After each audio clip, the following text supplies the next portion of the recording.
Hello mike check. Hello mike check. नमस्कार मित्रांनो, माझं नाव श्रीधर, मी एक दारुडे आहे. Hi everybody. आज दारू प्यालेलं नाही. आजचा विषय आहे ए मध्ये टिकण्यासाठी मी काय केलं. विषय पॅम्पलेटवर किंवा बॅनरवर काय लिहिलं त्याचे दोन अर्थ निघू शकतात, पण मी माझ्यापुरता एवढाच अर्थ घेतलेला आहे. ठिकाण आहे बदलापूरचा प्रसन्नता समूह. तारीख आहे 9 जून 2024 आणि प्रसंग आहे देवाचे आभार मानायचे. 4 जणांचे देवाचे आभार मानायचे आहेत. परेश, रमेश, प्रदीप आणि नागेश. 1 वर्ष, 3 वर्ष, 4 वर्ष, 10 वर्ष. देवाचे आभार, त्यांच्या कुटुंबियांचं आभार आणि त्यांचं अभिनंदन. माझा विषय आहे ए टिकून राहण्यासाठी मी काय करतो किंवा मी काय केले. 30 ते 35 मिनटासाठी मला हा विषय दिलेला आहे. विषयाला हात घालण्यापूर्वी मी माझं सध्याची स्टोरी सांगतो. मी वयाच्या 18व्या वर्षी दारू प्यायला सुरुवात केली. 29व्या वर्षी मला अल्कोहोलिक्स अनॉनिमसचा निरोप मिळाला. 11 वर्ष दारू प्यालो. पहिली 5 वर्ष 3 महिन्यातनं एकदा गपचूप लांब जाऊन घरापासून दारू प्यालो. नंतरची 6 वर्ष दिवसाआड सरासरी अर्धी बाटली दारू प्यालो. गपचूप वगैरे काय प्यालो नाही. तोपर्यंत सगळा आरडाओरडा झालेला होता, त्यामुळे सगळं कळलं. म्हणजे किती कळलं तर माझं लग्न सोमवारीच झालेलं आहे.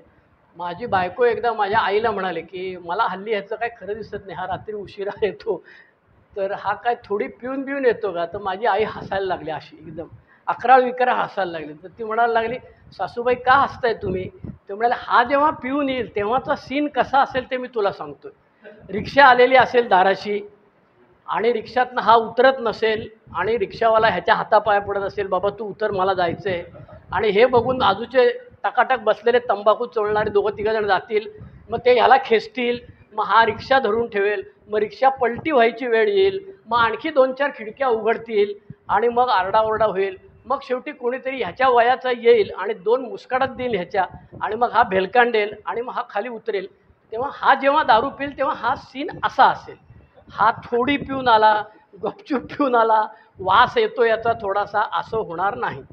त्याच्यामुळे मी दारू पिऊन असा आलेलो आहे. दारू पिण्यामुळे माझा पार्टनरशिपमध्ये मेडिकल स्टोअर होतं, धंदा बाळकुमला होता. तो दारू पिण्यामुळे गेला. वडिलांनी हाकलून दिलं बऱ्याच वेळा. मित्रांनी समजूत घालून बघितली. प्रत्येकाला जे जे शक्य होतं, जे जे माहीत होतं, मद्यपास आजार माहीत नसल्यामुळे बाकीचं जे काय माहीत होतं ते त्यांनी करायचा प्रयत्न केला. अल्कोहोलिक्स अनॉनिमसचा निरोप डॉक्टर श्रीकांत जोशी, मानसोपचार तज्ज्ञ, भिवंडी ग्रुपचे सुभाष के आणि माझे वडील, अशा तिघांच्या प्रयत्नामुळे मला मिळाला 1989 साली. आता मी सोबर आहे. 34 वर्षे 8 महिने दारूपासून दूर आहे. ह्या टाळ्या वाजवल्यात त्या अल्कोहोलिक्स अनॉनिमससाठी वाजवलेल्या आहेत, माझ्यासाठी नाही. हे मला चांगलं माहिती आहे, कारण मी चक्रम कसा आहे ते तुम्हाला मी सांगतो. मग तुम्हाला कळेल की हा बोलत होता ते बरोबर आहे. ह्याच्यासारखा वेडा जर का दारूपासून दूर राहू शकतो तर आपण नक्कीच दारूपासून दूर होऊ शकतो, ही आशा तुम्हाला नक्की मिळणार आहे. पहिल्या वर्षभरामध्ये मी खूप मीटिंग केल्या. बदलापूरला पण आलेलो आहे. तेव्हा मी उलट आत्ता कोणाला तरी म्हटलं, अरे बदलापूरची जुनी शाळा खूप वेगळी होती. तर तू खूप पूर्वीचं सांगतोयस. म्हटलं हो, खूप पूर्वीचं सांगतो. खूप मीटिंग केल्या. इनिशियल स्पॉन्सरकडून स्पॉन्सरकडे गेलो, पुस्तक वाचलं, कार्यक्रम घेतला, आचरणात आणायचा प्रयत्न केला. 9वी पायरी घेतली, 12वी पायरी घ्यायचा प्रयत्न केला. पहिल्या वर्षात वाढदिवसाला नव्या स्पर्धा, नव्या ईर्ष्या दारुड्याच्या जागृत होतात, तशी माझी पण सुभाषपेक्षा आपल्या वाढदिवसाला जास्त माणसं आली पाहिजेत. सुभाषच्या वाढदिवसाला बिर्याणी असते, आपण बिर्याणी न देता आपल्या वाढदिवसाला जास्त मेंबर आले पाहिजेत, अशी काहीतरी चक्रम स्पर्धा डोक्यात होती. आणि ती पुरी करायसाठी मग वडिलांना भरीला घातलं, आमदाराला बोलून आणलं, अमुक केलं तमुक केलं. त्यामुळे जे हसतायत त्यांना हळूच विचार आहे की हा किती नालायक होता पूर्वी आणि अजूनही किती नालायक आहे ते तुम्हाला सांगतील. त्यामुळे मी अगदी 34 वर्ष म्हणजे आता हा संत महात्मा झाला वगैरे असं काय नाही. परवाच मला एकाने दम दिला, तुझ्या बापाचा ग्रुप आहे का. म्हटलं माझ्या नाही, तुझ्या बापाचा पण नाही, पण BillWचा ग्रुप आहे आणि माझी होम ग्रुपची मीटिंग कॅन्सल करून तू इंटरग्रुपची मीटिंग इथे घेतलीस तर मी राडा करणार. मी भिवंडीवाला आहे, सोडणार नाही म्हटलं तुला. त्याच्यामुळे मी संत महात्मा वगैरे 34 वर्षानंतर फार शांत झालेलो नाही. व्हायला हवा होतो खरा. मी प्राध्यापक आहे, पण माझ्या तोंडामध्ये तुम्हाला पाहिजे त्या शिव्या देऊ शकतो मी. तुम्ही सांगा मला, अक्षर सांगा, त्या अक्षरावरनं मी 10 शिव्या देऊ शकतो तुम्हाला. त्याच्यामुळे असं हे आता मी काय फार महान आहे म्हणून नाही सांगत, हे प्रायश्चित्त पश्चाताप आहे. पण अजूनही मी दारूपासून दूर राहून देखील माझ्यात फार बदल झालेला नाही. बदल करायचा प्रयत्न करतोय मी. पहिल्या 5 वर्षामध्ये माझं लग्न झालेलं नव्हतं, त्यामुळे लग्न झालं. माझ्या स्पॉन्सरने सांगितलं, ज्या मुलीशी लग्न करशील तिला सांगून लग्न करायचं, मी बेवडा आहे, मी परत पिऊ शकतो. माहीत नाही चक्रमपणा होता त्यांचा का माझा मला माहीत नाही. पण माझी बायको आत्ता मला सांगत होती की मी म्हटलं काय केलं म्हणून मी सोबर राहिलेलो, सांग बघू जरा 4 आयटम सांग. तिने धाडधाड सांगितलं. म्हणजे स्पॉन्सरचं ऐकतो, पटलेलं नसेल तरी ऐकतो. हे केल्यामुळे मी आज दारूपासून दूर राहू शकलो आणि टिकू शकलो अल्कोहोलिक्स अनॉनिमसमध्ये. तर पहिल्या 5 वर्षात लग्न झालं, वडिलांची भांडण झालं, 4थी पायरी लिहिली आणि 9वी पायरी घेतली. म्हणजे रिझेंटमेंट जात नाहीत, त्या डीप रूटेड असतात. त्याला संधी मिळाली की ती पुन्हा बाहेर येते. गेलेली रिझेंटमेंट परत नव्याने सुरू होते. वडिलांबद्दलची रिझेंटमेंट झाली, वेगळा राहायला लागलो, मुलगी झाली, मुलीचं आजारपण झालं, मुलीचं शिक्षण सुरू झालं. मी धंदा करत होतो, माझे 4 स्पॉन्सर झालेले आहेत. पहिला वारला का दुसरा घेतो मी. मेलेल्या स्पॉन्सरची गोडवेगात बसत नाही मी. मेलेला स्पॉन्सर चांगला असतो, प्रश्नच नाही. पण अल्कोहोलिक्सांना सांगतं gratitude should go forward and not backward. तर मेलेल्या स्पॉन्सरचा गळा फाटेपर्यंत स्तुती करून काही उपयोग नाही. त्याच्याऐवजी मी स्पॉन्सी म्हणून लोकांना काय करतो हे सांगायला पाहिजे आणि मी दुसरा स्पॉन्सर घ्यायला पाहिजे. बऱ्याच लोकांनी मला आता ताणलं आहे सध्या की असं कुठे लिहिलेलं आहे की कायम स्पॉन्सर घेतलेलाच असला पाहिजे. मग मी पण टॅन उलट्या हाताने टाळ्या वाजून सांगितलं, घेऊ नका असं कुठे लिहिले दाखवा. अमक्या वर्षानंतर किंवा तुमचा खूप भारी असलेला स्पॉन्सर श्रीहरी झाला की तुम्ही नाही घेतलं आणि त्याच्या नावाने फक्त गोडवे गात बसलात तरी चालतं का माहीत नाही मला. मी तसं आग लावून देणारा माणूस आहे. त्याच्यामुळे मी हा एक नवीन विषय तुम्हाला टाकलेला आहे की स्पॉन्सर आयुष्यभर घेतलाच पाहिजे, जिवंत असलाच पाहिजे, असा कुठे नियम आहे का? काढा, शोधून काढा आणि तुम्ही त्याच्यावरती चर्चा घडवून आणा. माझ्या स्पॉन्सरने मला सांगितलं की धंदा बंद कर. म्हणजे थोडक्यात तुला धंदा करायची अक्कल नाही, त्यामुळे तू धंदा बंद कर आणि नोकरी कर. त्यामुळे मी नोकरी करायला लागलो. नोकरी 10 वर्ष केल्यानंतर नोकरी गेली आणि नोकरी गेल्यानंतर मी रडत बसलो होतो. कारण मला तोपर्यंत वाटलं होतं मी 12 स्टेपिंग करतो म्हणजे देवाचं काम आहे, म्हणजे आपली ती पारमी बिरमी काय म्हणतात ती वाढलेली असेल, त्याच्यामुळे आपलं जाम चुपचुपीत चालेल. त्यामुळे मी जाम देवाला शिव्या दिल्या, काय नालायक माणूस आहे साला, एवढं 12 स्टेपिंग केलं ना, अमुक इतरांच्या घरात दिवे लावले ना, काय काय लोक म्हणतात ना हे आमच्याकडे देवदूत आले वगैरे, आणि माझीच वाट लावली म्हटलं तू. पण माझी बायको आणि आई दोघीजणी पदर खुचून छानपैकी बसलेल्या होत्या. त्या म्हणाल्या की तो आणि तुझा म्हातारा तो स्पॉन्सर दोघंही गाढव आहात. आम्हाला इतके दिवस सांगत होता धिस टू शॅल पास, मग आता घ्या घालून म्हणाले तुमचं तुम्ही, शोधा काय करायचं ते. स्पॉन्सरने एकदम सोपा मार्ग सांगितला, मध्ये शेंड्या लावत फिरायचं.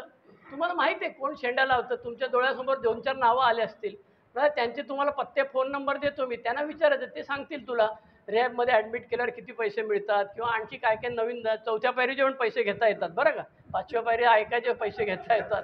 तर तो म्हणाला हे सगळे धंदे करून सुद्धा तुझं चुपचुपीत चालू शकतं, तुला लोक स्पीकर म्हणून बोलवतील, काय प्रॉब्लेम नाही. हल्ली त्याला तरी पण बोलवतात, तो भाग आणखी वेगळा. रवी जास्त असतो, रवीला विचारा.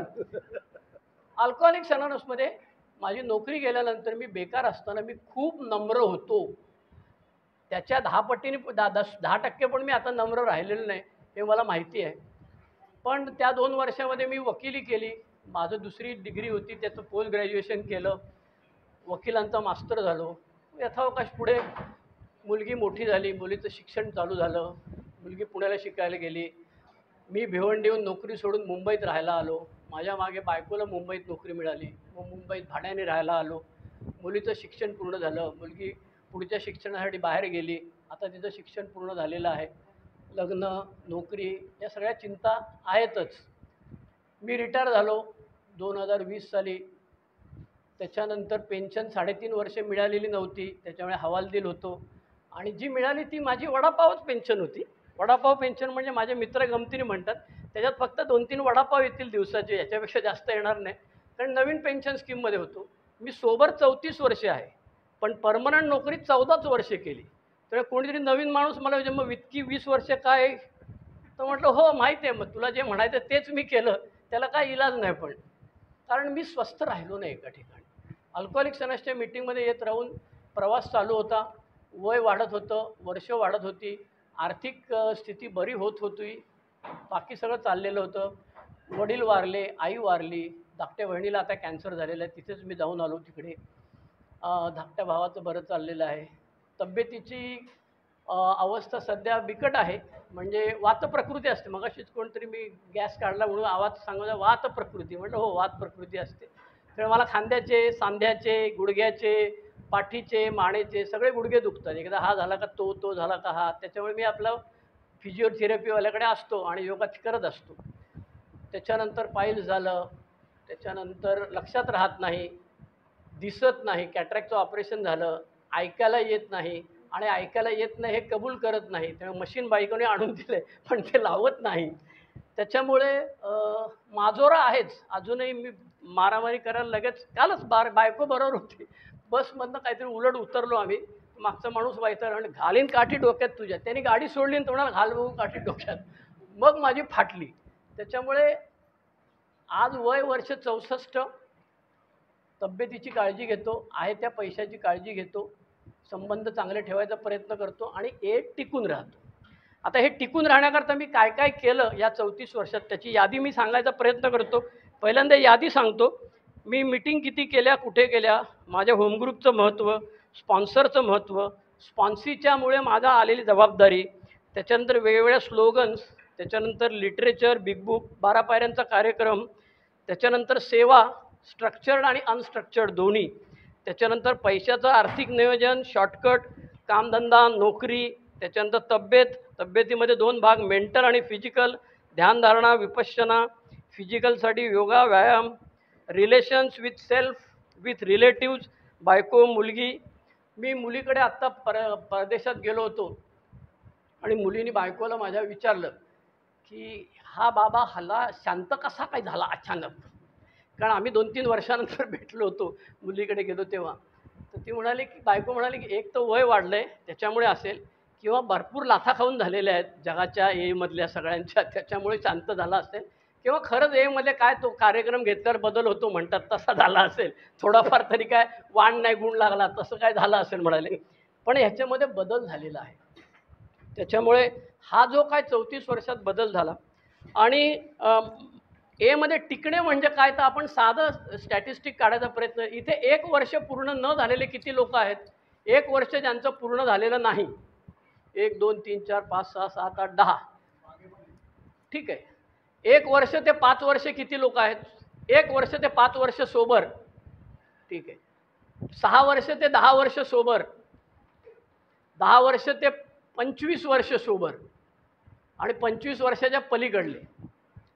तुम्ही जर हात वर किती येतात ते बघितलं असेल तर तुमच्या लक्षात आलं असेल की आधी खूप हात वर होते, नंतर हात कमी झाले.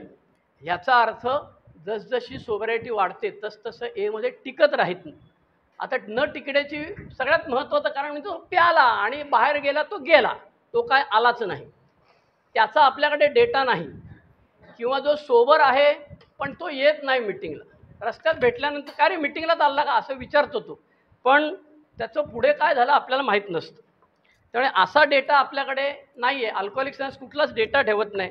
पण एमध्ये टिकणं कठीण आहे. आमचा एक जुना सभासद नेहमी गमतीने सांगतो की 3 लोकांना मेसेज दिला अल्कोहोलिक सनस, त्यातला 1 जण पहिल्या मीटिंगला येतो, 3 जण पहिल्या मीटिंगला आले तर 1 जण दुसऱ्या मीटिंगला येतो, 3 जण दुसऱ्या मीटिंगला आले तर 1 जण 90 मीटिंग करतो, 3घांनी 90 मीटिंग केल्या तर 1 वर्ष पूर्ण करतो. असं हे 3त 1 म्हणजे आपण किती भाग्यवान आहोत ते ज्याचं त्याला लक्षात येईल. मग ह्या 34 वर्षामध्ये मी जास्तीत जास्त 15 दिवस एपासून दूर राहिलेलो आहे, म्हणजे मीटिंग केली नाही अजिबात, असं मी केलेलं आहे. आणि त्याची कारणं म्हणजे एकतर विपश्यनेला गेलो, किंवा मी एकदा अहमदाबादला गेलो होतो ऑफिसच्या कामासाठी, आणि तेव्हा अहमदाबादला ग्रुप नव्हता. मी खूप पूर्वीचं सांगतो, 90-92चं सांगतो. याच्या व्यतिरिक्त 15 दिवसापेक्षा जास्त मी एमध्ये नाही किंवा मीटिंग केली नाही असं कधीच झालेलं नाही. जेव्हा झालेलं आहे तेव्हा हीच 2 कारणं होती. एक पूर्वीचं अहमदाबादला कामासाठी, आणि नंतर विपश्यनेला गेलो 10 दिवसासाठी 12 दिवसासाठी, त्याच्यामुळे मी मीटिंगला आलेलं नाही. अदरवाईज मी रेग्युलर मीटिंगमध्ये आहे. त्याच्यामुळे मी अधिकारवाणीने सांगू शकतो की मी टिकण्यासाठी काय केलं ते. पहिली गोष्ट म्हणजे मीटिंग केल्या मी भरपूर. आता किती मीटिंग केल्या म्हणजे टिकेल आणि किती वेळेला केल्या म्हणजे टिकणार नाही असं काही नियम नाही. पोट साफ व्हायचं औषध असतं माहिती आहे आपल्याला. आमच्या लहानपणी आमची आई एरंडेल द्यायची आणि प्रत्येकाचा कोटा वेगळा असायचा. मला एवढंसं देऊन सकाळी 4ला उठायचं. धाकट्या भावाला अर्धी बाटली दिली एरंडेलची तरी तो 10 वाजेपर्यंत हटायचा नाही. त्याच्यामुळे आई गपचूप चपातीमध्ये घालून ते टाकायची आणि ते तुझी नाही तुझी नाही तुझी नाही म्हणजे आपण समजून जायचं आज याचा नंबर आहे, उद्या सकाळी हा उठ. पोट साफ व्हायचं औषध प्रत्येकाला वेगळी क्वांटिटी लागते. तसं ज्याचं त्यांनी मला किती मीटिंगची गरज आहे ते ठरवायचं.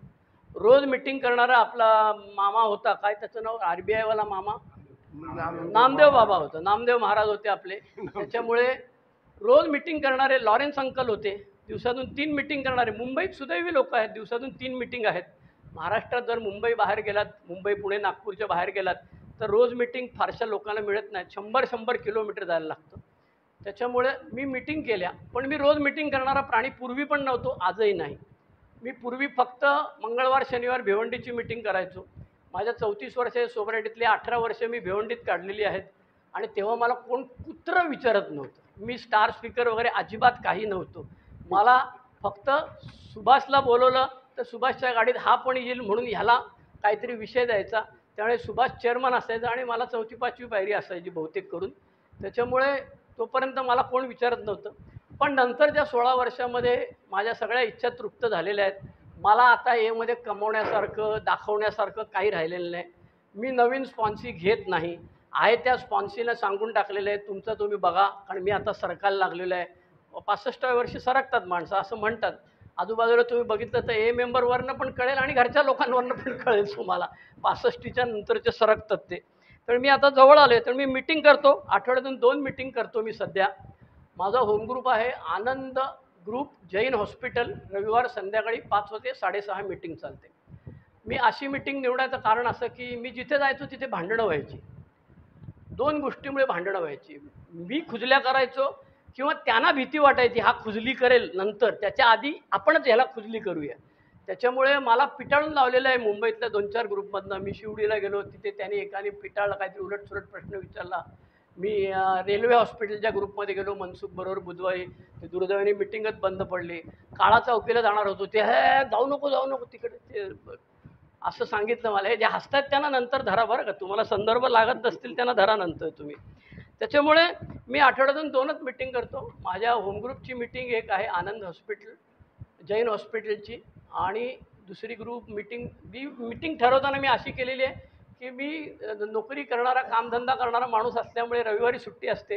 तर फक्त रविवारची मीटिंग असेल अशाच ठिकाणी मी गेलो आणि जिथे कमी डोसकी असतील तिथे गेलो. आधी माझा एकटा ग्रुप होता दादर, तो बंद पडला आणि तो रिवाईव्ह करायला आम्ही कोणीच गेलो नाही, कारण आम्ही सगळेजण पांगलो वेगवेगळ्या दिशेला.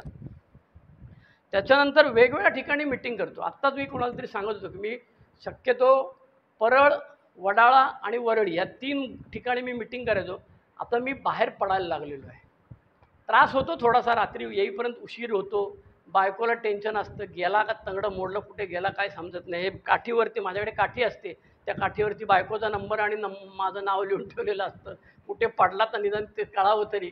कारण मी रिटायर झाल्यानंतर पण मास्तरकी करतोय आणि मी एक दिवस चेंबूरला जातो 2 तासाकरता, एक दिवस मी फोर्टला जातो आणि एक दिवस मी मालाडला जातो. त्यामुळे बायको म्हणाले, अरे पडला तर कुठे पडला, आम्हाला कळायचं कसं चायला, तू एका ठिकाणी जाणार आहे बाबा. मी म्हटलं एका ठिकाणी बसणे हा स्वभाव नाही माझा.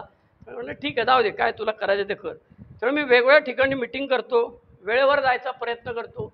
आपल्याकडे ठाणा झोनमध्ये उशिरा आलेल्या माणसाला शेअरिंग द्यायची पद्धत आहे. मुंबईत तशी पद्धत नाही. मुंबईमध्ये तर मला कित्येक महिने शेअरिंगच मिळायचं नाही. मी म्हटलं हे काय, मला एवढा महान आत्मा मी आणि माझं शेअरिंगला तुम्ही मुक्ताय झाल्या. ते म्हणाला असं नाही, जो 7:30ला असेल त्याला पहिले शेअरिंग, ते सगळे संपले तर मग ज्या क्रमाने आले असतील त्या क्रमाने शेअरिंग. आमच्याकडे असं नसायचं. आमच्याकडे अण्णा शनिवारचा मारुतीचा नारळ फोडून 7:45 वाजता 7:15 वाजता यायचा आणि पाऊण तास शेअरिंग करायचा. त्यामुळे त्याच पठडीमध्ये मी पण तयार झालेलो. माझा स्पॉन्सर कधीतरी भिवंडीच्या रेग्युलर मिटिंगला आला, तो म्हणाला तू 7:15ला आला आणि साल्या तू अर्धा तास शेअरिंग करतो, ही काय भानगड आहे. बाकीची जनता 7:30 वाजता. त्यामुळे मुंबईमध्ये उशिरा आलं तर शेअरिंग मिळत नाही, वेळेवर जायला लागतं आणि मी वेळेवर जातो. माझा होमग्रुप आहे, होमग्रुपच्या बिझनेस मिटिंगला मी थांबतो. होमग्रुपच्या महत्त्वाच्या निर्णयांमध्ये माझा सहभाग असतो. मी सर्व्हिस स्ट्रक्चरमध्ये खूप पूर्वी होतो.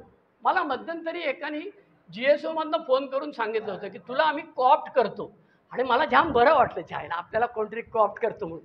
म्हणून मी गेलो आपल्या स्पॉन्सरला विचारला, म्हटलं मला कॉप्ट करतात ते. तो म्हणाले तू गाढव आहेस का रे? आता गप्प बसलो चायला. आता आलं तोंडावरती, तुम्ही गाढव मी पण गाढव, तुमचं स्पॉन्सर गाढव, माझं स्पॉन्सर गाढव. गप्प बसलो. ते म्हणाले तू IGR कधी होतास? म्हटलं 17 वर्षापूर्वी. मग म्हणाले पहिले 5 वर्ष IGR हो, मग 2 वर्ष डेलिगेट हो, आणि मग त्यात कुठे GSO तुला कोण बोलवताना म्हटलं तो गचकेल तोपर्यंत काय तू थोडी राहणार आहे चायला मला कॉप्ट करणार. अजिबात जायचं नाही म्हणाले.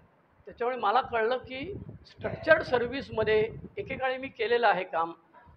ट्रेझरर म्हणून केलं आहे, IGR म्हणून केलेलं आहे. पण आता बरेच वर्ष झाली मी काही केलेलं नसल्यामुळे मी स्ट्रक्चर्ड सर्व्हिसच्या भानगडीत पडत नाही. पण मी माझ्या होम ग्रुपमध्ये सेवा द्यायचा प्रयत्न करतो. वेळेवर जाणे, उशिरापर्यंत थांबणे, चावी वॉचमनला नेऊन देणे, कोणी आणखी तंबाखू खाऊन खाली ठेवलेली आहे का ते बघणे, ते बघायला लागतं. अमरचंद हसतोय त्यामुळे अमरचंदला माहिती आहे. त्याच्यानंतर मी काय केलं, होम ग्रुप मीटिंग केल्या, स्पॉन्सर घेतला आणि मेल्यानंतर लगेच दुसरा घेतला. हे मी वारंवार आवर्जून सांगतो आहे. त्याला राग येत असेल तर माझा काही इलाज नाही, पण मी घेतला, तुम्ही घेतलाच पाहिजे असं काय म्हणणं नाही. स्पॉन्सर घेतला पाहिजे असं कुठे लिहिलेलं आहे? श्रीधर तू दारू सोड असं कुठे लिहिलं आहे का? वाक्य आहे का पुस्तकामध्ये तुमचं? नाही ना. उगाच उलट्या टाळ्या वाजवण्यात काय अर्थ आहे? कुठे दाखव म्हणून. त्याच्यामुळे मी स्पॉन्सर घेतला आहे. मी स्पॉन्सरचं ऐकतो. विशेषतः माझ्या मनाविरुद्ध जायला सांगतो तेव्हा मी ऐकतो, आजही ऐकतो. काय लफडं केलं तर पहिलं स्पॉन्सरला जाऊन सांगेल. आदर आहे आणि भीती पण आहे, पण तरी पण काहीतरी भानगड. पूर्वी मी जाऊन सांगायचो असं असं झालं, मी त्याला शिव्या दिल्या, त्याचा राडा. ते म्हणाले हे मला येऊन नाही सांगायचं, आता तू स्टार स्पीकर आहे झाल्या, तुला तो एवढी माणसं लागतात ना ऐकायला, टाळ्या बिळ्या लागतात, मग तिथे जाऊन सांगायचं ते गाढवपणा काय केलं असते. त्याच्यामुळे पहिल्यापासून मला आयमध्ये बोलायचं, मी मध्ये बोलायचं आणि स्वतःबद्दल बोलायचं. अधूनमधून मी टिचक्या मारतो, ज्याला समजायचे त्या समजतात. इन्युएंडो म्हणतात त्याला, वक्रोक्ती म्हणतात.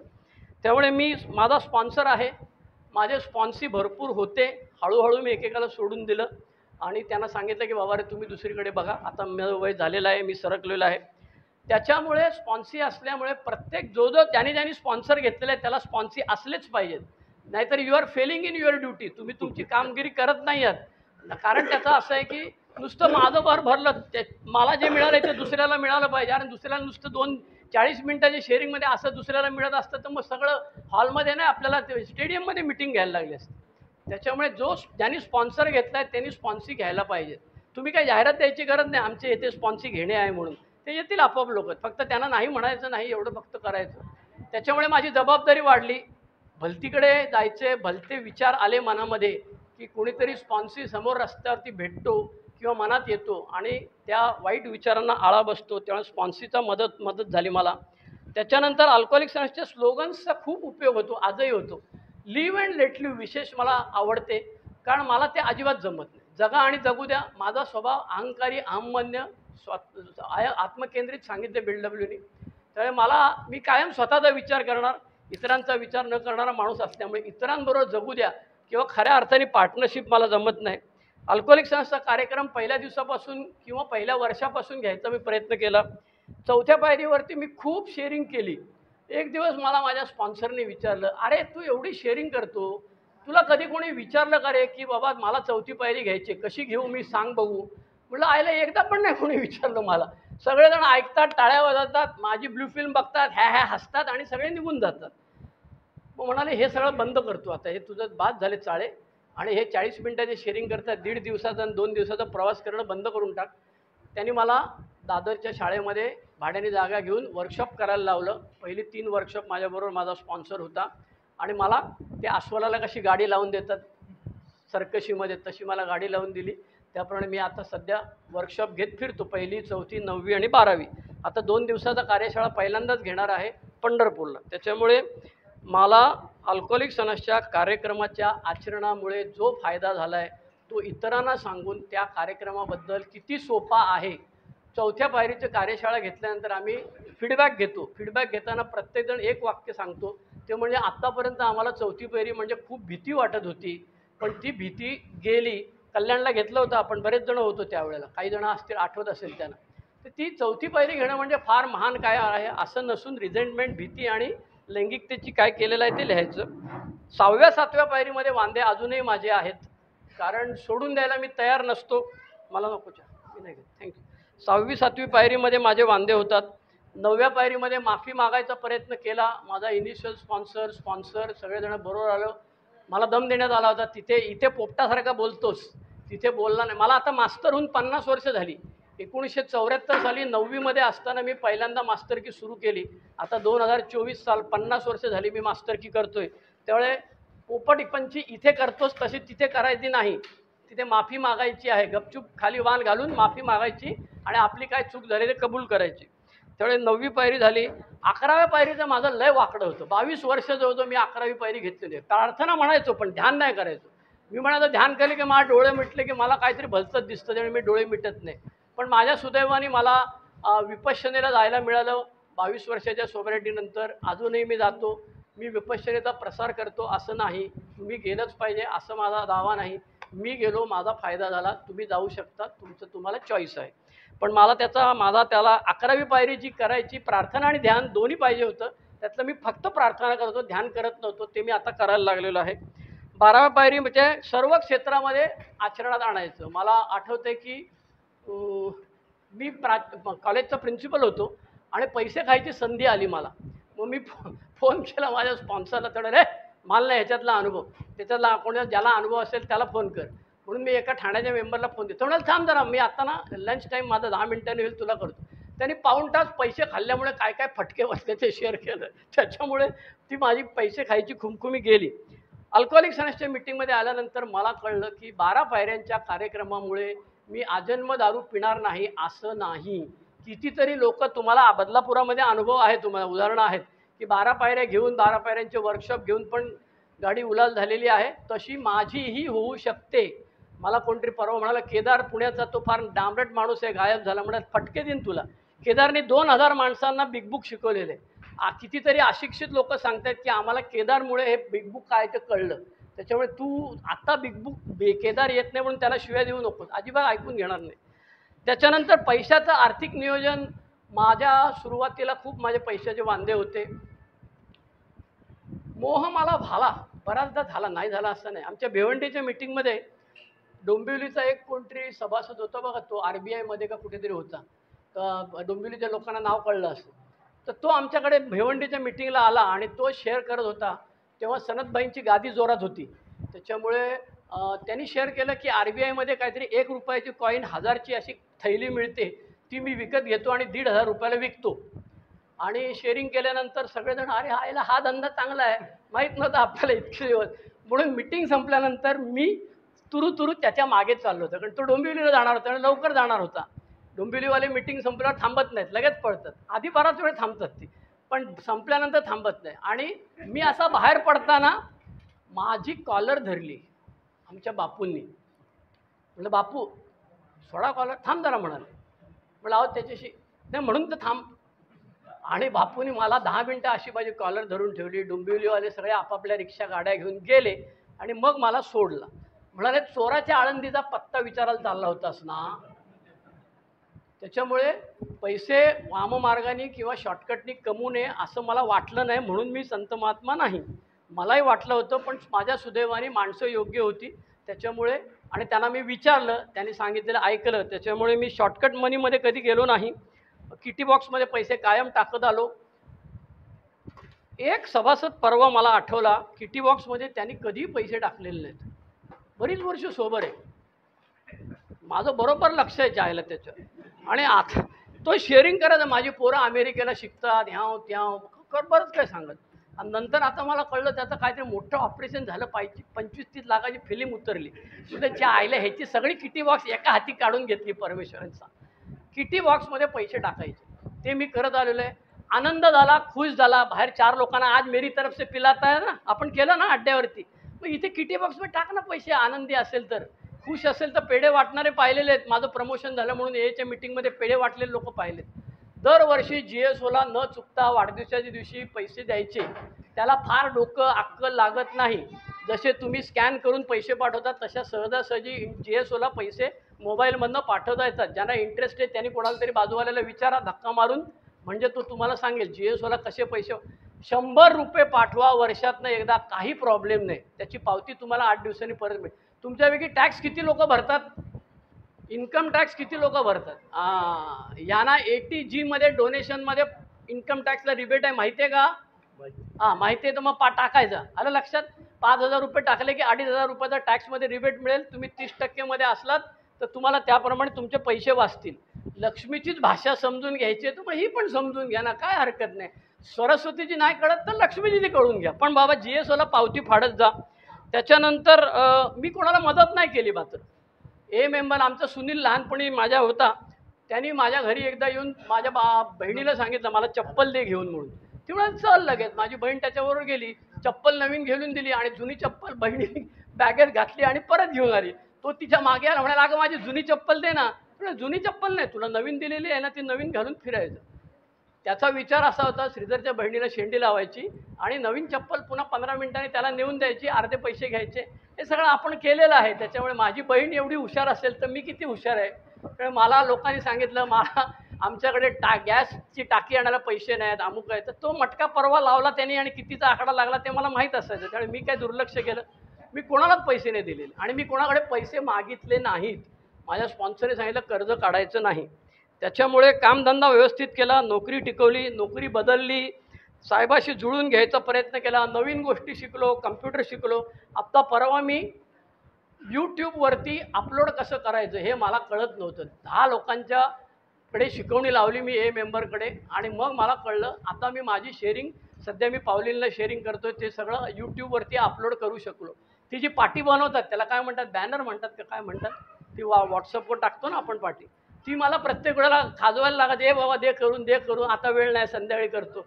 एकाला विचारलं म्हणे च्या आईले मीच करतो आणि इकडे तो म्हणाला हे लोगो पिट नावाचं ॲप डाउनलोड कर. त्याला 2-3 वेळा फोन केला, त्याने व्यवस्थित समजावून सांगितलं. आता ते थंबनेल माझं मी बनवतो आणि पाठवतो. नवीन गोष्टी शिकल्या पाहिजेत. त्याच्यानंतर तब्येतीची काळजी. आता मी ध्यानाबद्दल सांगितलं. शारीरिक कष्ट करायला मला फार त्रास होतो, मला कंटाळा येतो. मी समुद्र किनाऱ्यावर राहतोय गेली 10-15 वर्ष. माझी बायको रोज फिरायला जाते, रोज मला येतोच का विचारते आणि रोज मी पुढे मी आलो सांगतो. किती नालायक माणूस असेल मी. त्याच्यामुळे वजन वाढत जातं आणि वजन वाढलं की मला एक उपाय माहिती आहे, निसर्गोपचार. पूर्ण उपवास करायचा. मी 10 दिवस पूर्ण उपवास करतो. फक्त पाणी, नारळ पाणी, लिंबू पाणी किंवा नुसतं पाणी. 10 दिवस मी पूर्ण उपवास करतो. पण तुम्ही म्हणाल आता वडापाव आलेला आहे तर फक्त अर्धाच खा, ते आपल्या बापाच्यानं जमणार. ते मागे पोट भरून खातो. त्याच्यामुळे मला भूक आवरत नाही. म्हणून मग मी हा उपाय शोधून काढला तब्येतीकरता. त्याच्यानंतर संबंध स्वतःशी, स्वतःला माफ करायला शिकलं पाहिजे. मला अल्कोहोलिक अनोनिमसमध्ये येण्यापूर्वी मी खूप स्वतःचं नुकसान केलेलं आहे. मी चुकीचं ऐकलेलं आहे, त्याच्यामुळे मला अजूनही चुकीचं ऐकायला येतं. बायको आणि पोरगी बोलत असेल तरी मला वाटतं माझ्याबद्दल साले बदनामी करत आहेत, त्यामुळे मी लगेच कान घालतो त्याच्यामध्ये. त्याच्यामुळे चुकीचं ऐकलेलं आहे, चुकीचं बघितलेलं आहे, चुकीचे विचार केलेले आहेत. त्यामुळे ती परिस्थिती सगळी अजूनही आहे. अजूनही मी जसा आहे तसा मला स्वतःला स्वीकारणं खूप त्रासदायक होतं. स्वतःच्या 2-2 मुस्कटात माराव्याशा वाटतात प्रत्येक वेळेला, पण त्यातून काही निष्पन्न होत नाही. पुन्हा 6व्या-7व्या पायरीवरती येतो.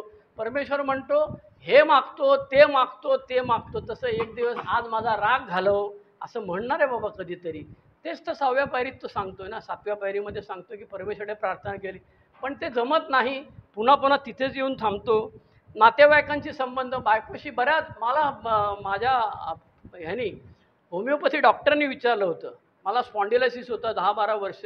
4थी होमिओपॅथ मी पकडलेली होती आणि तिने मला एक दिवस विचारलं कोणाकोणाचा राग येतो. म्हटलं बायको आणि साहेब 2च दुश्मन आपल्या आयुष्यात. 2 गोळ्या माफ, 2 खून माफ असतील तर यांना टपकवणार मी म्हटलं. तर ते म्हणाले मी औषध देत नाही तुम्हाला.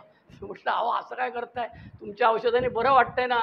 नाही, ह्या दोघांची खुन्नस तुम्ही सोडायला तयार जोपर्यंत होत नाही तोपर्यंत मी औषध देणार नाही. आणि मजबुरी का ना क्या करता मरता. म्हणून मग मला होय मी साहेबाची आणि बायकोची खुन्नस सोडायला तयार आहे असं झालं. बायकोशी पंगा घेऊन झालं आणि मग मला बायकोने एकदाच दम दिला होता, तू वकील आहेस आणि तू मध्ये स्टार स्पीकर आहेस, त्यामुळे मी अॅलॉनॉनमध्ये जाऊन शेअरिंग करीन, ते आपोआप मध्ये येईल ह्याची व्यवस्था पण करीन. असं असतं, तुम्हाला माहीत नसेल तर करता येतं तसं. त्याच्यामुळे त्याच्यासाठी अॅलॉनॉनमध्ये जात नाहीत माणसं, तो भाग आणखी वेगळा. अॅलॉनॉनमध्ये गाणं खूप चांगलं असतं. अॅलॉनॉनमध्ये गेल्यामुळे माझी बायको जे मला 10 वर्षानंतर बोलणार आहे उलट ते 5 वर्षांनी बोलायला लागते किंवा आलनांमध्ये जाऊन 2 वर्षांनी बोलायला लागते, पण ते माझ्या भल्याचं असतं, ते मला आवडत नाही. म्हणून प्रत्येक मेंबरला जुने सभासद कायला पाठवत तिकडे, आमची बायको जात नाही, आमचं काय वाकडं चाललेलं आहे. आमचा सुभाष नेहमी सांगा, आपण काय पायऱ्या बिऱ्या घेतलेल्या नाही. मला विश्वनाथ गुरुजी म्हणाले, तू जेवढं काय चांगलं शेअर केलं त्याच्यावर ह्यांनी शेणाचा बोळा फिरवला म्हणाले. मी म्हटलं ठीक आहे, प्रत्येकाचा स्वभाव आहे. त्यामुळे माझ्या बायकोबरोबरचे संबंध, माझ्या मुलीबरोबरचे संबंध, माझ्या नातेवाईकांचे जिथे मला संबंध सुधारता येत नाही तिथे मी कैची करून टाकलेली, डिलीट करून टाकलेली. हे योग्य की अयोग्य माहीत नाही. तर मला समाजामधला चौथा कोण, सोसायटीचा मेंबर, नवीन लोकांना काय कम्प्युटर शिकवणे आणि मोबाईल शिकवणे किंवा आणखी कुठेतरी रस्त्यावरती कचरा कुठे असतो ते कंप्लेंट करणे फोटो काढून, हे असले धंदे मी करत नाही. कारण मला समाजामध्ये कोणी कुत्रं विचारणार नाही, मला समाजामध्ये जुळून घेता येत नाही. घेतलंच तर तुम्ही लोक दोन्ही शिव्या दिल्या तरी तुमच्या शिव्या ऐकायला किंवा तुमच्या शिव्यांना प्रत्युत्तर द्यायला मी समर्थ आहे. बाहेरच्या लोकांना मी लगेच अंगावरती धावून जाणार आणि मारामाऱ्या करणार आणि आत जाणार. त्यामुळे मला आता कळलेलं आहे की बाहेरच्या लोकांशी जिथे संबंध तुला जमणार नाहीत तिथे करू नकोस. व्यावसायिक संबंध माझे वडील नेहमी सांगायचे, नोकरी सोडल्यानंतर त्या नोकरीतला माणूस भेटला रस्त्यात तर तो मान फिरवणार नाही, एवढी काळजी घ्यायची, त्याच्याशी संबंध चांगले ठेवायचे. त्यामुळे समाजामध्ये मी चौथा कोण वगैरे काय केलं नाही. हे मी गेली 34 वर्ष करायचा प्रयत्न करत असल्यामुळे मी दारूपासून दूर आहे. पुस्तकं आहेत, वाचतो, इतरांना द्यायचा प्रयत्न करतो. पास इट ऑन टाईप करून झालेलं आहे आपलं वगैरे म्हणतात, काय झालं पुढे माहीत नाही. 1 comes of page and pass it on, त्याचं काय माहीत नाही. पण ते मी ऑडिओ रेकॉर्डिंग केलेले आहेत. माझ्या यूट्यूबचं नाव तुम्हाला लक्षात ठेवायला एकदम सोपं आहे. AA शेअरिंग मुंबई आणि श्रीधर, 4 शब्द यूट्यूबवर टाकलेत की तुम्हाला मिळेल. लिहून घ्यायचं असेल तर लिहून घ्या, AA शेअरिंग मुंबई आणि श्रीधर. ऑलरेडी मी माझी 4-5 शेअरिंग टाकलेली आहेत. आता मी नव्याने जेवढी माझ्याकडे आहेत तेवढी कन्वर्ट करतो. ती काय MP3 MP4 वगैरे नवीन मी शिकलेलो आहे सगळं.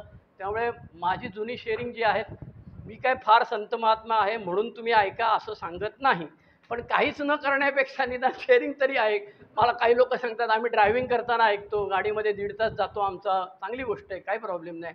आणि मला फोन करून सांगायचे की तुझं शेअरिंग अमुक पाठव, मग ते 18 MB पेक्षा कमी जास्त असल्यामुळे ते पाठवता यायचं नाही. अशा अनेक गोष्टी होत्या. नवीन गोष्टी शिकल्या पाहिजेत. पैशाची व्यवस्था, आत्ता मला एक जण विचारत होता 75च्या नंतर पॉझिटिव्ह आयुष्य जगणाऱ्यांची नावं सांग. म्हटलं ते पॉझिटिव्हचा पॅरामीटर काय तुझा बाबा? ते म्हणाले एक मध्ये ॲक्टिव्ह पाहिजे.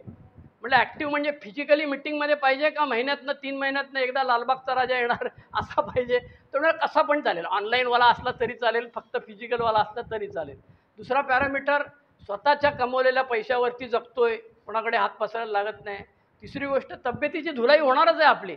आपण किती दारू प्यालो यार, सगळी जर मोजलं तर ते म्युन्सिपाल्टीचा टँकर फिरतो ना हल्ली, त्या टँकरमध्ये 3 खण असतात. तुम्ही कधी वर गेला असाल तर बघा, त्यातला 1 खण पहिल्या वर्षात, 1 खण 5व्या वर्षात, एक असं स्वतः कबूल करा. किती पाणी, किती दारू, किती सोडा, आणि एवढं प्याल्यानंतर त्या शरीराची वाट लागलेली आहे. तेव्हा काळजी घेणं आवश्यक आहे. आहे त्या पैशाची काळजी घ्यायची, आहे त्या तब्येतीची काळजी घ्यायची. मी माझा हार्ट चेक केल्यानंतर मला डॉक्टरने सांगितलं, अरे तुम्हारा हार्ट अच्छा है. म्हणजे हमने कुछ नहीं किया, माँ बाप ने दिया है वैसा ही आहे. मी तर काय व्यायाम केलेलं नाही. त्याला मी प्रश्न विचारला, म्हणजे मग मरणार कसा मी? तो म्हणाला, हसायला लागला तो, आणि ती कंपाऊंडर बाई होती ती हसायला लागली. म्हणाले आम्ही 20 वर्ष प्रॅक्टिस करतो, असं कोणी विचारलं नाही. म्हणलं हो, माझे काका, आजी, आजोबा, वडील, आत्या सगळे 90च्या आधी गचकतच नाही. म्हटलं कारण डायबिटीस नाही, ब्लड प्रेशर नाही, गचकणार कसा माणूस? ते म्हणाले मरशील काय काळजी करू नको, फक्त तुला कसं मारायचं ते ठरव. दिलीप कुमार शेवटची 25 वर्ष आडवा होता, तसं जगायचंय का? राम जेठमलानी आदल्या दिवशी लेक्चरला दिला होता, कोर्टात गेला होता, कसं जगायचं तुला? म्हणजे मला राम जेठमल. मग तुला ज्याच्यातनं आनंद मिळतो, जे आवडतं ते करत राहायचं. मला मास्तरकी करायला आवडते, त्यामुळे मी अजूनही LLMला शिकवतो. मला मध्ये बोलायला आवडतं, ऐकायला आवडतं, लांब जायला आवडतं, फिरायला आवडतं. त्यामुळे माझी 66 वर्कशॉप झालेले आहेत महाराष्ट्र फिरून, आणि ते मी करतो. पुन्हा एकदा ह्या 4 सभासदांचं अभिनंदन. माझा विषय होता मध्ये टिकण्यासाठी मी काय केलं, ते मी सांगायचा प्रयत्न केला. तुम्ही शांतपणे ऐकलं, त्याबद्दल धन्यवाद. थँक्यू. धन्यवाद श्रीधर भाऊ, खूप छान अनुभव आपला. चावी आहेत. मित्रांनो, अनुभवांचा कार्यक्रम आहे. इथे आल्यानंतर एक म्हणजे दुसर कल्पना होत्या